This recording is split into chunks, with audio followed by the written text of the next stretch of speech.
Well, I'm headed up north to do some ring recoveries. Some rings were lost. I do have to ask how they were lost because my search and how I conduct my search and what type of search I do depends on how they were lost. My only job is to figure out where they went and to get them back. And so that is what we're going to be working on today for a couple. So it's going to be a few hour drive. And probably grab some lunch at a small town diner, trying to find some pie. That's always a blast on these trips. Well, I just found me a small family cafe. They bought it in the 60s. And the hamburgers were so big that I had to take my pecan pie to go. So on to our stop. Now I try to be respectful of people in these situations, but just to give you an idea how far that rings can fly when they're thrown out of frustration, I'm going to shoot some of the area here, and so we can see what we're up against. So however they got thrown, where were they standing? Basically right on that mat, going this. Right on the top landing? Nope, right on that mat. Oh, okay, Yep. okay, yeah.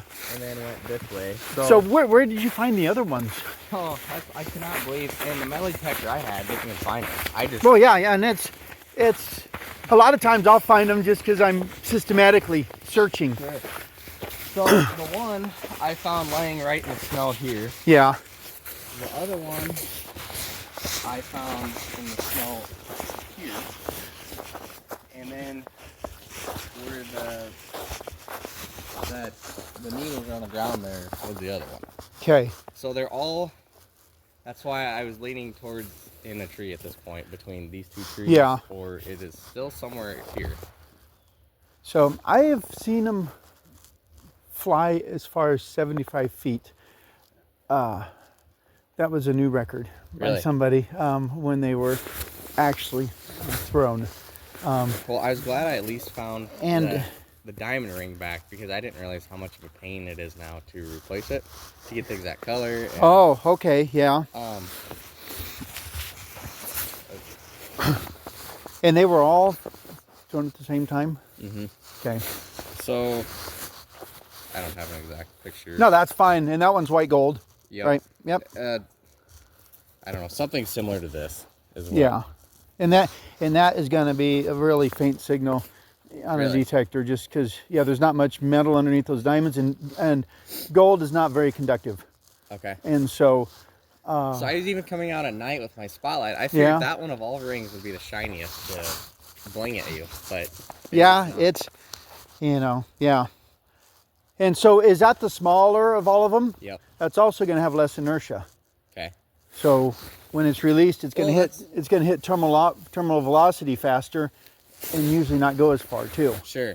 So compared to if you're throwing a feather and a brick at the same time, that's kind of what I'm comparing it to. Yeah. So yeah, that's why all those small details do make a difference in how you're searching, and then I never know what I'm getting into on these searches, and stuff. So yeah, okay.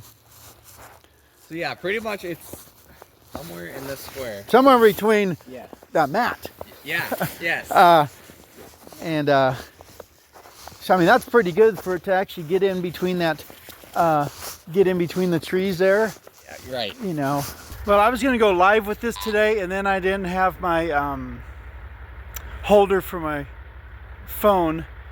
We're looking for a very dinky white gold wedding band. That's what's left. There were 4 rings lost, and this is the last one. And listen to this signal.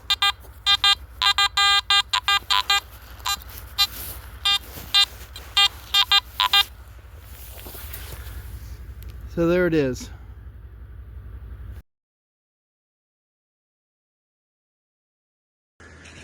This is one of these recoveries where this is what my videos are about, is so people can feel comfortable with me. These rings, all 4 of them were thrown. There was some tensions and some rings got thrown. I learned something on this.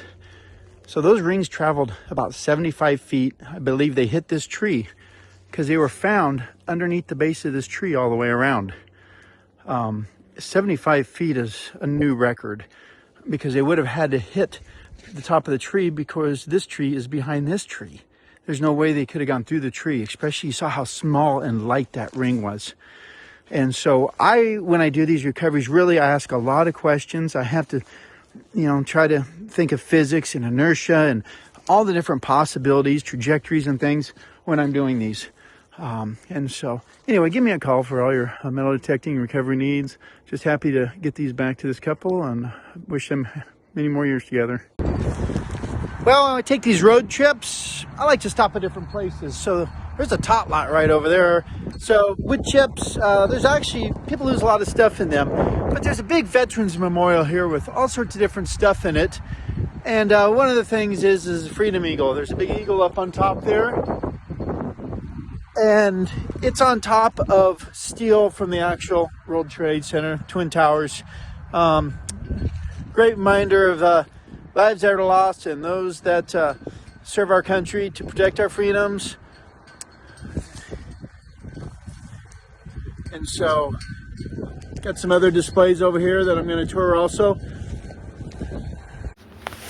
If you have found yourself in a similar situation, don't hesitate to give me a call. I don't care how things were lost, how long ago they were lost. If you have something that you've lost and you want to try and get it back, get a hold of me and let's talk about this and see if we can get this item back for you. Once again, this is Rob from theringfinders.com, which is a global directory of metal detectists around the world. If you lose something somewhere, just go to theringfinders.com and type in your area and find a certified detectist in your area and give them a call.